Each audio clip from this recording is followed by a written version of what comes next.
ఇప్పుడు rainbow hospital సమర్పించు health news మీకోసం.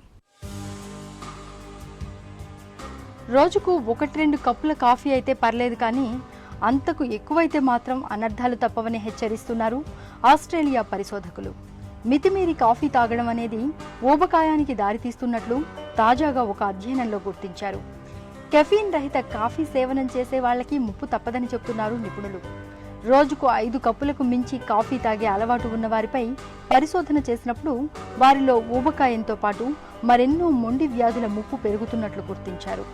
కాఫీలోని క్లోరోజెనిక్ యాసిడ్ మోతాదు ఎక్కువ అవుతున్న కొద్దీ ఉదర భాగాల్లోని అవయవాల చుట్టూ కొవ్వు పేరుకుపోతున్నట్లు అధ్యయనంలో తేలింది. ఈ సమస్యల్ని దృష్టిలో ఉంచుకుని కాఫీని పరిమితంగా తీసుకోవడమే మేలని పరిశోధకులు సూచిస్తున్నారు. మితిమీరిన మద్యపానంతో కాలేయం దెబ్బతింటుందని మనందరికీ తెలుసు.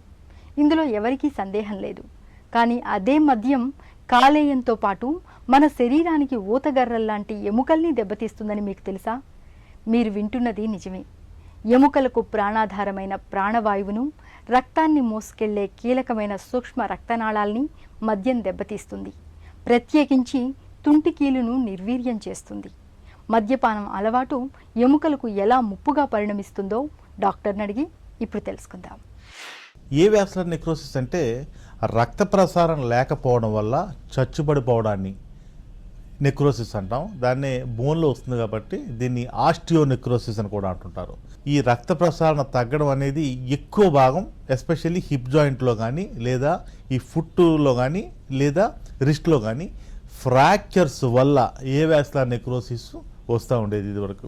ఇప్పుడు ఏమైందంటే ఈ మద్యపానం ఎక్కువ అవడం వల్ల రక్త ప్రసారణ తగ్గడం, లేదా ఈ కొన్ని వ్యాధులు అంటే ఈ గౌచర్స్ డిసీజ్ అని చెప్పేసి, లేదా ప్యాంక్రియాటైటిస్, లేదా ప్యాంక్రియాస్ ఇన్ఫ్లమేషన్, ఇటువంటి వాటిల్లో కూడా ఏ వాస్కులర్ నెక్రోసిస్ వస్తూ ఉంది. దీనికి పేషెంట్ కౌన్సిలింగ్ చాలా చాలా ఇంపార్టెంట్. ఏ వాస్కులర్ నెక్రోసిస్ పేషెంట్ మన దగ్గరికి వచ్చినప్పుడు, ఆర్థోపెడిక్ సర్జరీ వచ్చినప్పుడు అసలు ఎందుకు వచ్చిందని ఎస్టాబ్లిష్ చేయాలి. ఆల్కహాల్ తీసుకుంటే ఆల్కహాల్ ఇమీడియట్గా మార్పించేయడము, స్టెరాయిడ్ ట్రీట్మెంట్ తీసుకుంటే కన్సర్న్ డాక్టర్తో మాట్లాడి స్టెరాయిడ్స్ ఎంతవరకు అవసరమో, ట్యాపరింగ్ డోసు, ఈ స్టెరాయిడ్స్ ఇతనికి ఈ ప్రాబ్లమ్స్ వస్తుందని చెప్పి మనం అవతల డాక్టర్ గారితో కమ్యూనికేట్ చేసి ఆ స్టెరాయిడ్స్ని రెగ్యులేట్ చేసుకోవడము, ట్యాపరింగ్ చేసుకోవడము అదొక పద్ధతి.